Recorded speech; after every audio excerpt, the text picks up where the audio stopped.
शतत्रिंशदधिकशततमोऽध्यायः। यवक्रीत का रैभ्य मुनि की पुत्रवधू के साथ व्यभिचार और रैभ्य मुनि के क्रोध से उत्पन्न राक्षस के द्वारा उसकी मृत्यु।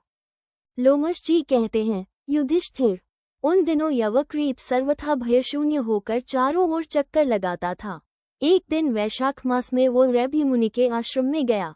एक भारत, वो आश्रम खिले हुए वृक्षों की श्रेणियों से सुशोभित हो अत्यंत रमणीय प्रतीत होता था।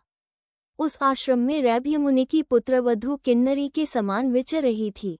यवकृत ने उसे देखा। देखते ही वह कामदेव के वशीभूत हो अपनी विचार शक्ति खो बैठा और लजाती हुई उस मुनि वधू से निर्लज होकर बोला, सुंदरी, तू मेरी सेवा में उपस्थित हो। 3 वह यवकृत के शील स्वभाव को जानकर भी उसके शाप से डरती थी। साथ ही उसे रैभ्य मुनि की तेजस्विता का भी स्मरण था। अतः बहुत अच्छा कहकर उसके पास चली आई। 4 शत्रु विनाशन भारत। तब यवकृत ने उसे एकांत में ले जाकर पाप के समुद्र में डुबो दिया। उसके साथ रमण किया। इतने ही में रैभ्य मुनि अपने आश्रम में आ गए। 5 आकर उन्होंने देखा कि मेरी पुत्रवधू एवं परावसु की पत्नी आर्तभाव से रो रही है। युधिष्ठिर, ये देखकर रैभ्य ने मधुर वाणी द्वारा उसे सांत्वना दी तथा रोने का कारण पूछा।